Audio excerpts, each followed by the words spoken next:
Are you looking for a video on how to change decimals to fractions? Then this video is right for you. So, without much further ado, let's begin.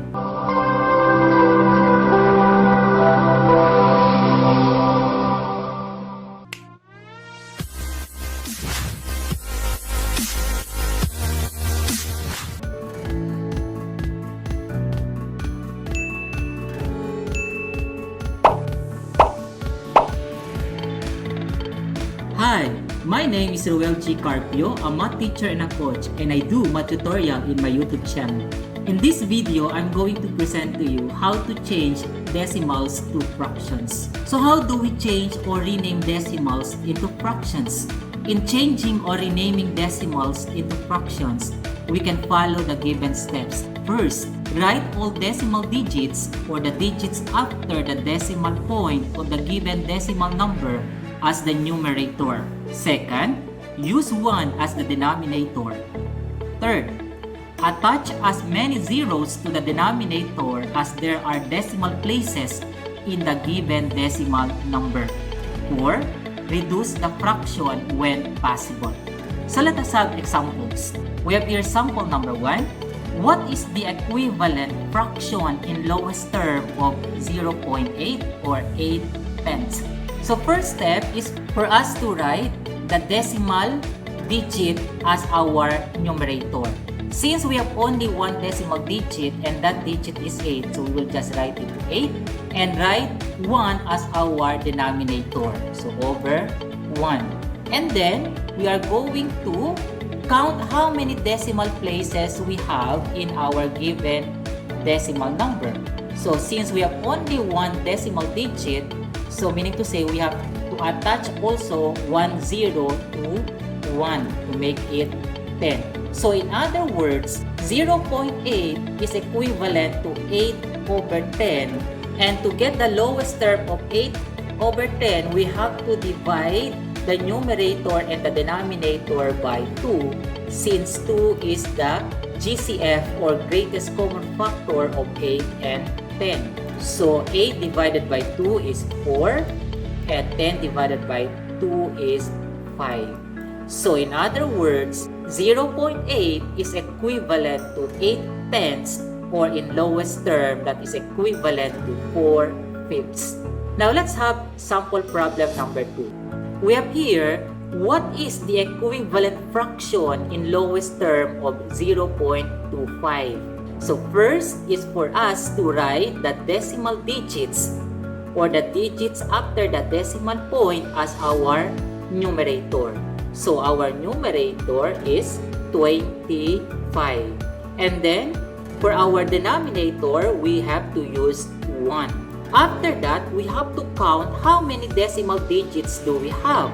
So since we have 2 decimal digits, so we have to attach 2 zeros also to 1 to make it 100. So 0.25 is equivalent to 25 over 100. And to reduce this to lowest term, we have to divide the numerator and the denominator by 25. Since 25 is the GCF of 25 and 100. So 25 divided by 25 is 1. And 100 divided by 25 is 4. So meaning to say that 0.25 is equivalent to 25 over 100, or in lowest term that is equivalent to 1/4. Now let's have sample problem number 3. What is the equivalent fraction in lowest term of 0.725? So the first step is for us to write the decimal digits as our numerator. So we have here 725 as our numerator. Over the denominator, we have to use 1. After that, we have to count how many decimal digits we have in our given decimal. So since we have 3 decimal digits, so we have to attach 3 zeros also to 1 to make it 1,000. So to reduce the fraction, we have to divide the numerator and the denominator by 25, since the GCF of 725 and 1,000 is 25. So 725 divided by 25 is 29, while 1,000 divided by 25 is 40. So in other words, 0.725 is equivalent to 725 over 1,000 or 29 over 40 in lowest term.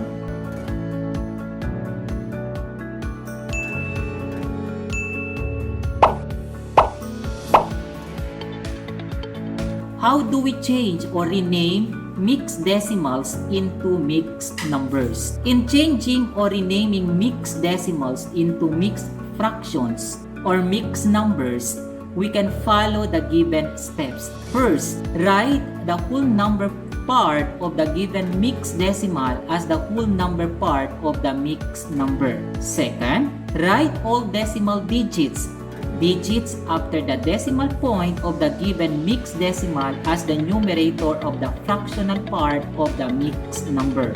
Third, use 1 as the denominator of the fractional part. And fourth, attach as many zeros to the denominator as there are decimal places in the given mixed decimal.